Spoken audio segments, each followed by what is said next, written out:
self-worth and selling. It is very important to understand that our ambition and the way we carry ourselves, our enthusiasm, is a really big part of selling.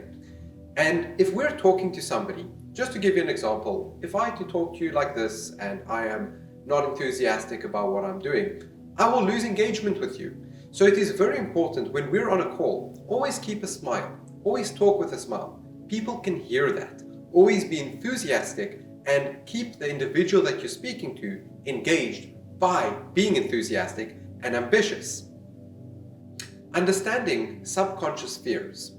If I gave you 100 leads right now and I said to you, you've got 24 hours to contact these leads, and I guarantee you that every single one of them will convert, you're going to pick up that phone at 3 a.m. and you're going to be working till 12 o'clock at night, closing each one of those deals. The reason why I bring this concept up is because most people at some point in time, when they get rejected too many times, they will procrastinate. They will find every single reason in the book why not to do something. In fact, they'll wait till 3 or 4 o'clock in the afternoon before they make their first phone call. So it is very important to understand that a subconscious fear isn't the same as, if there's a dog that's chasing you and is about to attack you and you actually feel it and you feel that adrenaline. A subconscious fear is a hidden fear. It's a fear that you don't quite understand or feel, but it creates an environment of pain, of procrastination. So it roots from a subconscious fear of rejection. Prospects also have fears. They also have objections. It is very important for us to understand their objections and understand their fears. The best way we can do this is by asking them questions. Understand what is going on, why, what, and how. These questions will stimulate quite a few answers that will help you as a sales individual, which is really a therapist, to create a transaction by creative selling. So it is very important to understand what are the objections that the individual has. And those fears are probably there because that individual has had an experience that they've purchased a product and that product hasn't provided them what they've wanted or a service. I'm sure we've all had experiences when we've bought something and that product or service didn't amount to our expectations. So understand that everybody naturally has these fears, and it's our job to understand it and explain to them why your product or service can be better and more beneficial to them. 80% of all sales are closed after the 5th attempt. So what does that mean? When you first make a phone call to somebody and they are not sounding interested or they say no to you, remember, it is their job to say no. It is their job to be resistant. If it was so easy to say yes to everything, everybody would be doing sales. But the fact is that people are going to say no.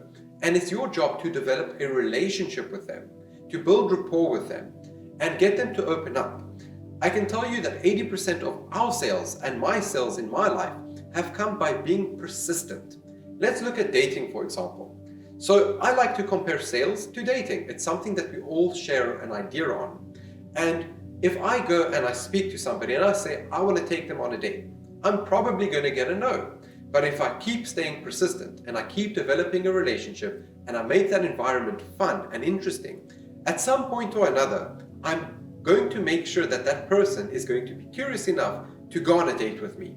Same thing with our prospects. Constantly following up with them, even if they've said no. Don't be deterred by no. You need to constantly press on and develop a relationship. Ask them questions that inspire things. For example, how was your day? What did you end up doing? What is your favorite holiday spots? These are questions that build relationships. We're not going for the one-night stands. We're actually going to build a relationship with that individual, explore them. It's a fair exchange to see if you're able to assist them in their business. It's not about making money. Ultimately it is, but to get there, you need to develop a relationship first. If someone says, I need to think about it, it's probably because you don't have enough rapport with them, that they're not comfortable to open up to you enough to tell you what their objections are and what their fears are. So it's very important that you are aligning yourself in a position that people can be comfortable enough with you to share with you what is really going on in their mind. Talking equals investment. So what does that mean? In the first 30 seconds to 90 seconds, it is your job to make sure that you're doing 80% of the talking, to get that person intrigued and interested and building the rapport with them. It is very important. After that, your conversation should be 50-50. They should be asking you questions. That is one of the indicators that they are interested, by them asking you questions. And so it is your role to inspire those questions. You need to create a transaction. You need to create rapport with that individual. So by the end of the conversation, one of the principles of psychology is that if you land up doing all of the talking, that individual is going to sit there and be bored. But your goal should be to get that individual to invest, to also ask you questions.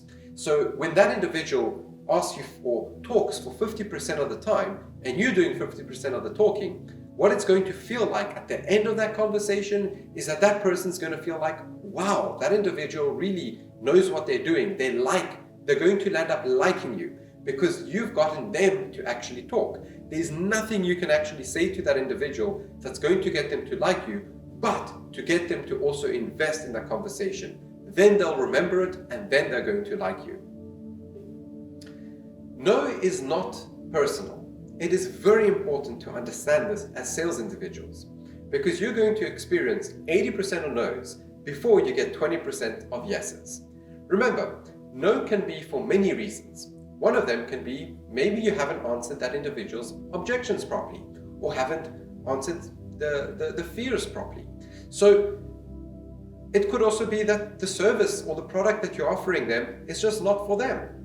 So it's very important to understand that no is not always about us. It's not a personal thing. It is important to understand that no is not in your way, it is on your way. And the more no's we get, the closer you are going to get towards a yes. Another very important principle, just from our own personal experience, is that when I've heard no, and in fact, almost 100% of my clients previously that I've developed for myself, I've heard no from them.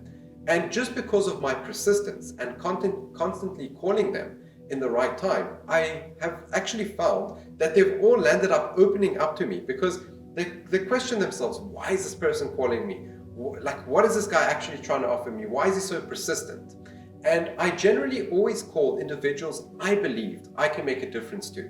And I was very empathetic with them. And at some point, they started to grow more interested, and they started to ask me more questions. And after that is when it started leading towards a yes. So no is not a permanent no. No is just part of the journey. It's something we need to accept, and we cannot get worked up about it. It is very important.